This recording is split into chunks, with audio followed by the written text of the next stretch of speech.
Let's invite our next guest in this conversation. We have Gautam Duggar now joining us from Motilal Oswal. Gautam, good afternoon. Thanks much for joining us.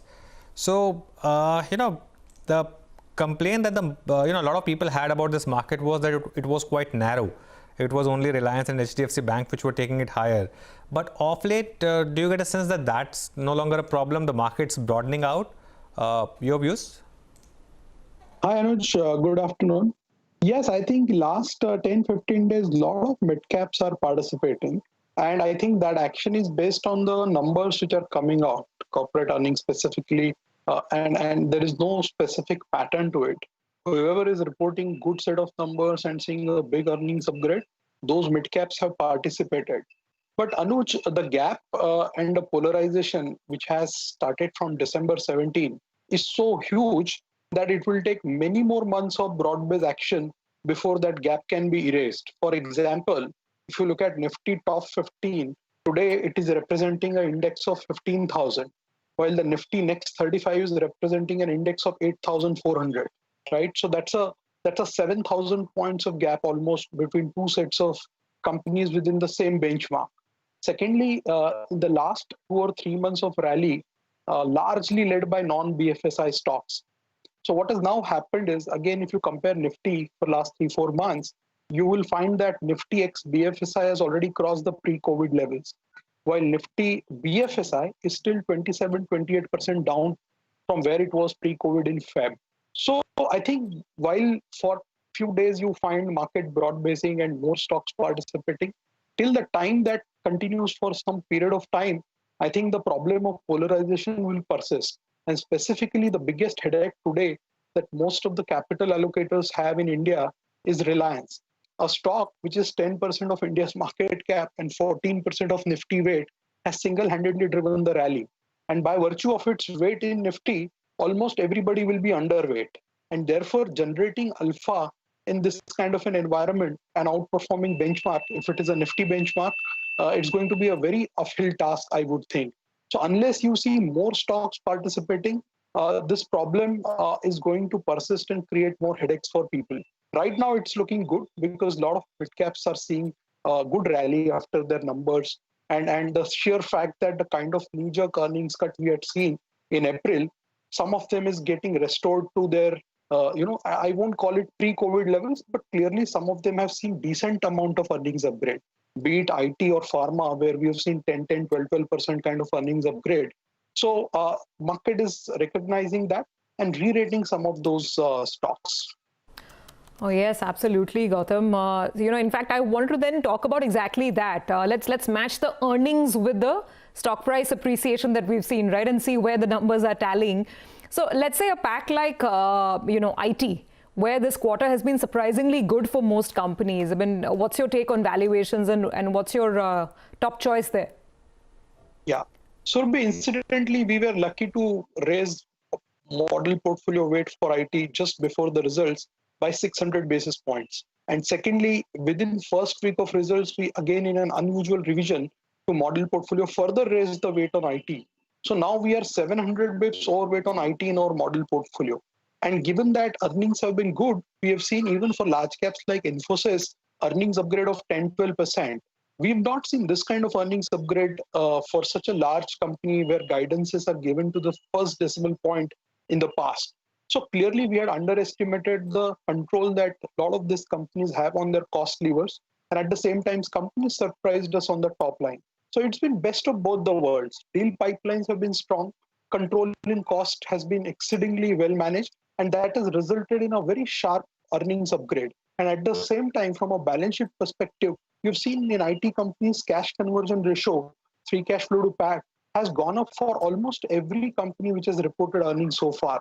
So these were the two fears which were expressed in April, and they both have been, handled pretty well. So I think while there has been a re-rating there, some amount of re-rating has already happened, but I still see more scope for re-rating. Let me explain why. I think IT will be the standout sector on a full year basis as well, because most of the other sector on an annual basis are going to see a decline in earnings, whether it is 10, 20 or 30%, we will know in March 21. But at least one can say with some amount of certainty now that IT will have a flattish set of numbers or maybe 3-4% positive earnings. And that will look very strong when you compare it with other sectors where earnings decline is going to be 10 to 30%. And therefore, the relative scope for re-rating still exists for IT. And lastly, for IT, if you look at their balance sheet cash flows, last 5 years for the top 5 companies put together, they've returned 74% of their total profits cumulatively, FY16 to 20, top 5 IT companies. In absolute terms, that amounts to rupees 2.3 trillion. So despite low earnings growth of 5% CAGR for last 5 years, we have still seen a very decent amount of re-rating because of the sheer balance sheet strength that they enjoy and high ROE and capital payouts that they've done. I think that can continue, and I am quite positive that from here also we might see some more re-rating in IT. Okay, so yeah, you said you got overweight on IT just before results, so that's a good call. Gautam, Laurus Labs or Solara, now you tell us, what do you do here? If you got in early, of course, that's a different issue. But is there any point chasing this rally? Do you think this kind of earnings can be sustainable, or did we see peak earnings for the last quarter? Anuj, there are two ways to look at it. One, if you don't have the stock in the portfolio, then it is going to be a slightly difficult call for anyone to come in and enter now. But what we are advising clients is in every sector, there are few stocks which have delivered very strong set of numbers and market is re-rating them. So there is no point in exiting those stocks because a lot of times investors make a mistake of exiting the winning stock way too early and miss the compounding that happens afterwards. We have seen many such examples in the last 15 years, whether it was Page, Bajaj Finance, iShares, TCS, Britannia. There are many stocks where, at every 20, 30, 40% rally, people kept feeling that it is expensive and the story is done. And then after another year, we were surprised that the stock is up another 20%, earnings got re-rated another 20, 30%. I don't know what will happen to this space of pharma mid-cap, but what I remember is in every sector, we have to identify those 2 or 3 stocks where the runway for earnings growth is quite strong and therefore the compounding keeps on happening. And then do not exit those stocks. For example, if you had exited Dr. Reddy on the day of results thinking that a lot of rally is already behind and let us shift to some other low PE stock or stock which is not performed, you would have missed further 10% rally which we have seen post results. As far as Laurus is concerned, clearly it's a one-off case, Anuj, where we have seen earnings upgrade of 100%. Perhaps the pharma analyst in their lifetime would not see such kind of an event where they have to re-rate their, upgrade their earnings by almost 100%. So we have maintained our buy there. We in fact had to upgrade the target price to 1200 because of the earnings upgrade without changing our target P. But the broader point is, I will not advise anyone to now enter a lot of these stocks which have run up. But those who are holding it, they can continue to enjoy the compounding. Okay, so that's the advice on some of the high-flying pharma stocks. Gautam, another thing that a lot of people would not believe if you told them earlier was, that they can see Reliance Industries double in a matter of, I think, 3.5 to 4 months, right? So now what's the advice here? Because again, the question is whether you still buy and it's a long road ahead, or do you think the best, at least in the near term, for the near term, is already in the price? Surabhi, it's very tough to predict what is in the price and what is not from a near-term perspective. Because if you had asked us in April if it is in the price at 1500, most of the people would have said yes, it is in the price because stock has rallied from 1000 to 1500. And yet in the last 2 months, we've seen stock moving from 1500 to 2100. So there is no point in pretending that we know what is going to happen in the near term. Again, I go back to the same point that this is clearly a winning stock right now. And there are multiple developments ahead of us. We couldn't predict that they will raise, $20 billion through geo monetization. Similarly, today we don't know what they can do on the retail side. And this is a stock where you will find it very difficult to model in Excel sheet and then predict the target price because things are changing every 15 days. So the best thing to do in Reliance is at least have an equal weight position in the model portfolio because any which ways it has a 14% weight in Nifty. And you can't go beyond 10%. So by virtue of its weight in Nifty, you're anyways underweight on that stock. So I wouldn't advise anyone to exit Reliance now. A lot of things are happening. The story has changed from an old economy to the new economy. In fact, internally we have changed the coverage of Reliance and given it to our telecom analyst officially 10 days back post the results. So I think there are a lot of things which are still on the anvil.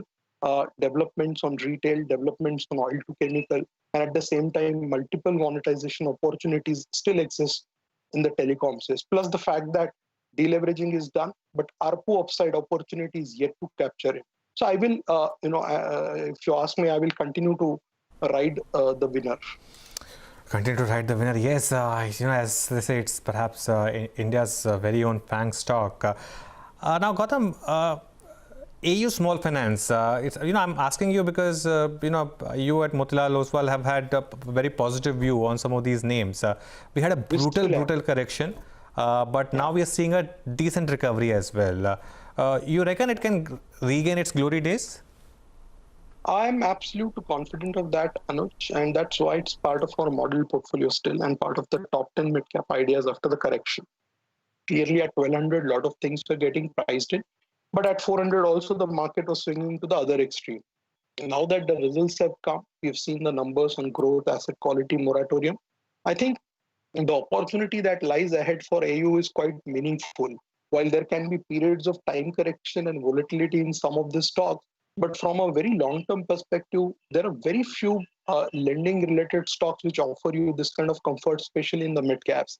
In large caps, you have the usual HDFCs and Kotaks and ICICI Access. But in mid-caps, you have to be extremely choosy about quality and management that you are, backing.